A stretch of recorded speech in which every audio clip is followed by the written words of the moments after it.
Welcome back to Have You Read This? A podcast for bookworms, lovers of sarcasm, and coffee addicts.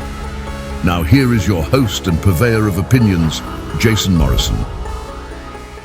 I'm not sure how many of you out there are on Blue Sky, but I recently created an account really just to kind of tinker around with it. Twitter pretty much felt like a dumpster fire, and I got to where I would rather set myself on fire in the driveway than read posts there. One of the features that I really love about Blue Sky is, I guess I should say that hashtags are actually used.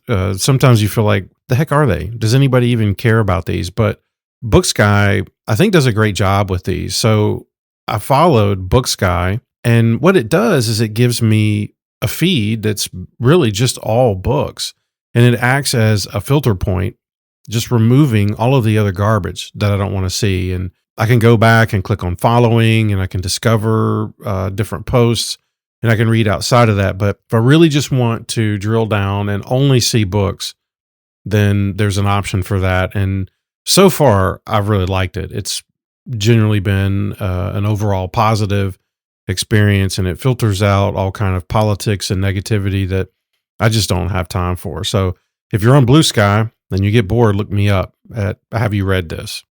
Last week, I looked over at my wife and I said, "This hoe got roaches in her crib." And I laughed. And of course, she didn't. And it was very clear in that moment, she had no idea why I was looking over her and saying, "This hoe got roaches in her crib." Maybe that's something that you say a lot at your house. I have no idea. But it was made evident when she said, why do you keep saying that? And so I held up the book that I was reading, and then it made sense.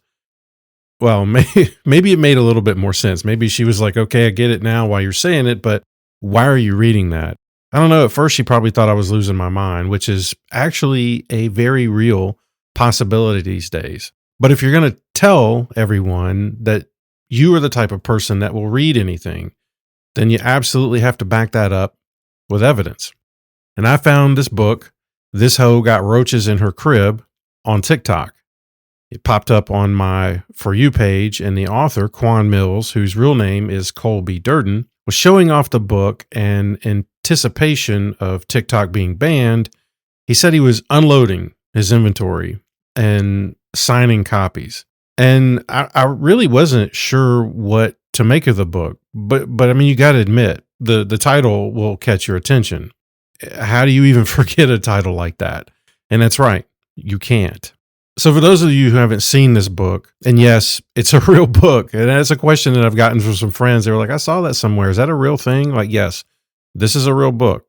The cover is a trip. There's a man off to the side holding his hands to his head, kind of in frustration. And he looks like he's either extremely frustrated or he's about to cry, maybe both. Behind him, you can see a coffee table kind of thing, and it's set up on a milk crate. And on the table is a plate of food, and next to that, there's a cup, and all of it's covered in roaches. In the background, there's a woman sitting on the couch looking forward, and next to her, there's like this old CRT type TV with just static on it. And it's actually on top of what looks like old pizza boxes, and they're kind of being used as a stand. And you guessed it, they are covered in roaches.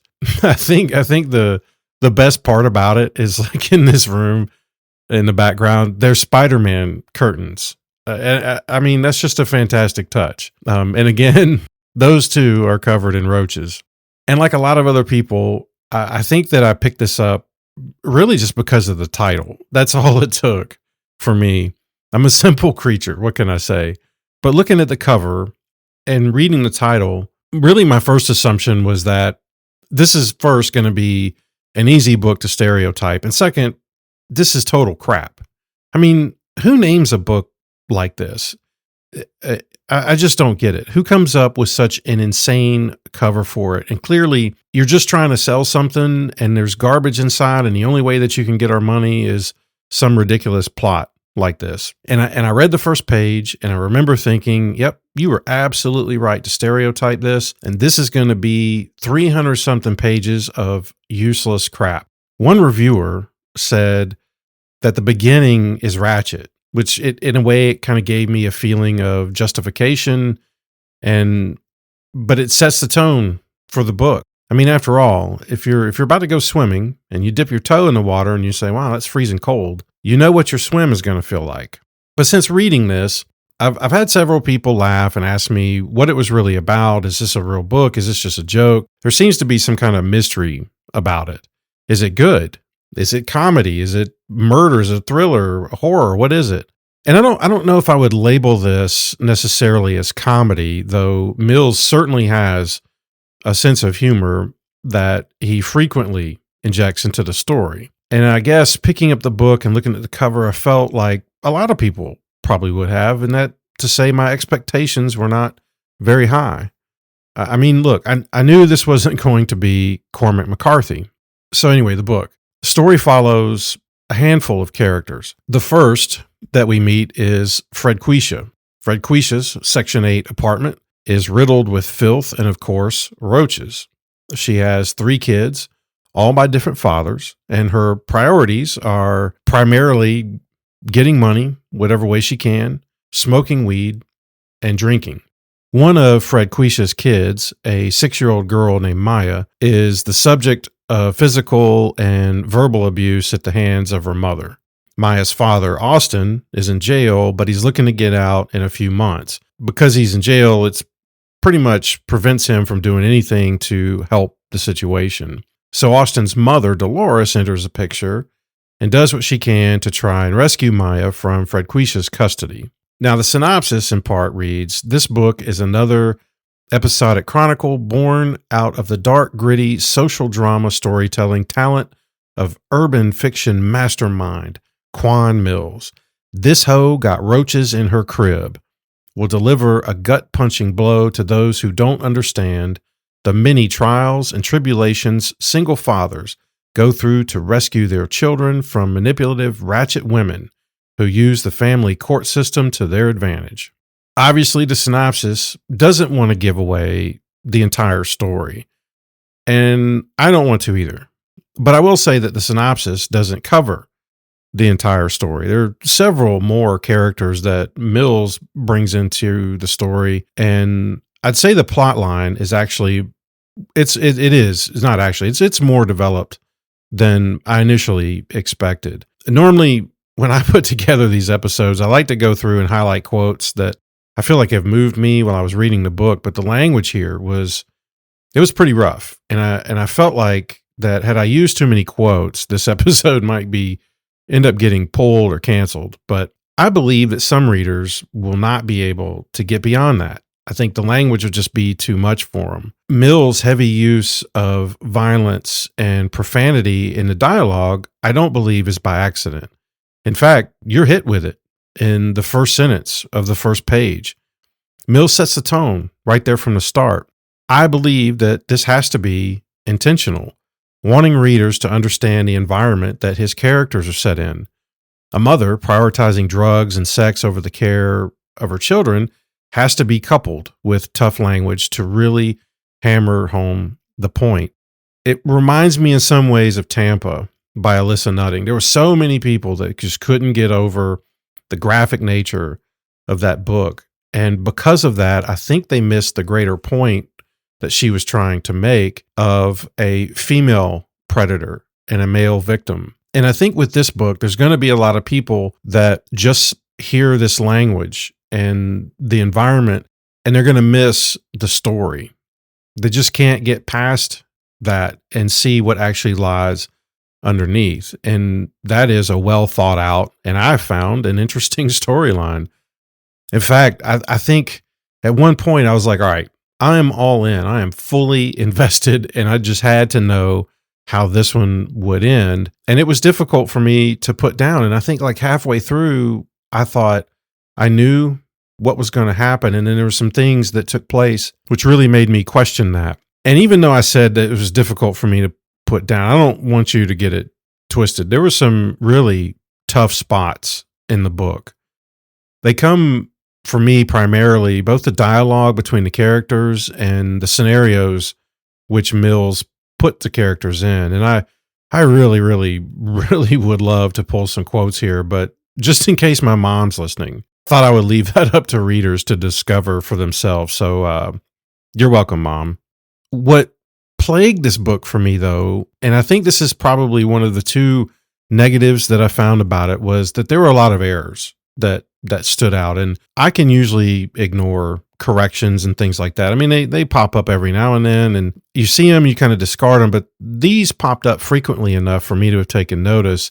And I think that there was a couple times where it just got me hung up on a sentence or two, and it kind of takes a little bit of the power out of that part. And again, I hate bringing this up because, look, nobody's perfect. I get it. I get missing edits because that happens. But there were several here that I just didn't see in other books this frequently. There were also some parts of the book that personally I feel like should have been removed, and they felt to me like filler. The story would have remained the same without a few of these chapters. And I think especially towards the end, it kind of drug on for a little bit, or maybe I was just excited, like, look, just I got to see what's going on. Don't put these obstacles in my way. But the total page count was 371, and I think a lot of that could have been chopped down. This could have been 300 pages, and it would have been fine. It would have told the same story, and it would have carried the same impact. And I'd probably argue it would be more impactful because it would have gotten you to the critical parts of the story quicker. And there are a lot of serious issues addressed in here, and there's some sad parts as well. I love that there is humor included, but like I said, the book is a lot more than just that. It kind of runs the whole gambit. I think it would be easy for the average person to see this and just say, look, that book is trash. That book is ratchet. This is hood or ghetto. I've already seen all of those in various reviews, but the author is talented. The title was not selected by accident. I mean, I bought the book because of that. So, and I know I'm not the only one, and none of his titles are selected by accident. It's great marketing. And I was reading an article that I'll link in here, and so far, Millz has about 70 plus published works. I had no idea this guy had written as much. And some of them were ghostwritten, but apparently he's sold over 150,000 units. I mean, that's crazy. And just about all of these titles are gold. And I got to read some of these, such as Old Thought, Next Door. And I want to say, if you go to his Instagram account, there's a link to get the free audiobook version of that for those interested. There's also My Baby Mama is a Loser, My Psycho Baby Daddy, Tax Season Thoughts, Pregnant by My Mother's Gay Husband, and Project Hoe Dreams. Yep. Most recently, on his TikTok account, he announced a new book titled Pregnant by My Husband's Granddaddy. I don't know if... I might have already put that on my TBR, to be honest. I don't know if I'm going to buy that one, but I'll tell you what, it's got me curious. I can't deny that. And I could complain all day long about the language used in the book and some of these situations, but through it all, Millz stays consistent with his work. And I think he put a lot of effort into the storyline as well as the dialogue. And sure, you might be buying one of these books expecting it to be a joke, but I think the guy's found his niche, right? He's found something he's good at, something he enjoys, and he puts his own unique spin on. Goodreads will obviously only let you select 1 through 5 for the rating. And I had a difficult time picking what to choose for this. I mean, especially on Goodreads.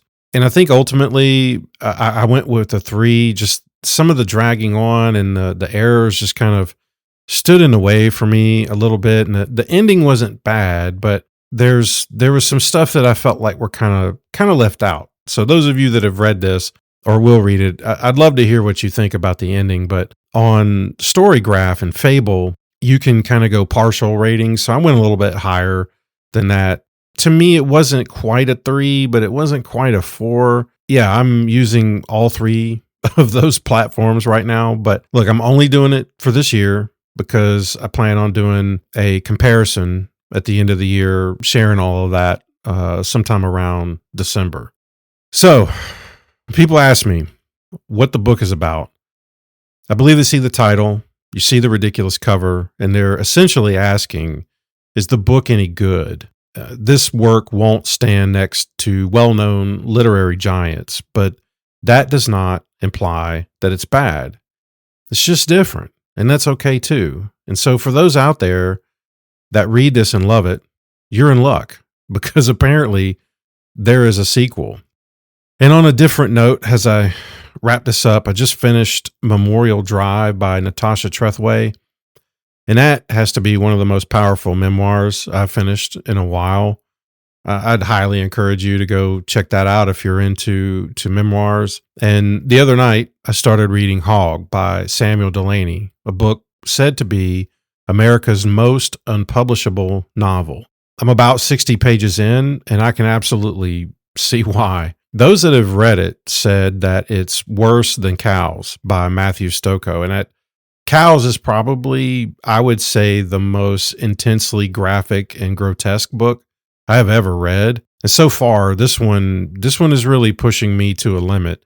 And it's close to being DNF because of graphic nature. But knowing me, I'm just going to tough it out because I'm too stubborn to DNF something like this and let it win. Well, that's it, folks. You can now go tell your friends that you did something productive today. Until next time.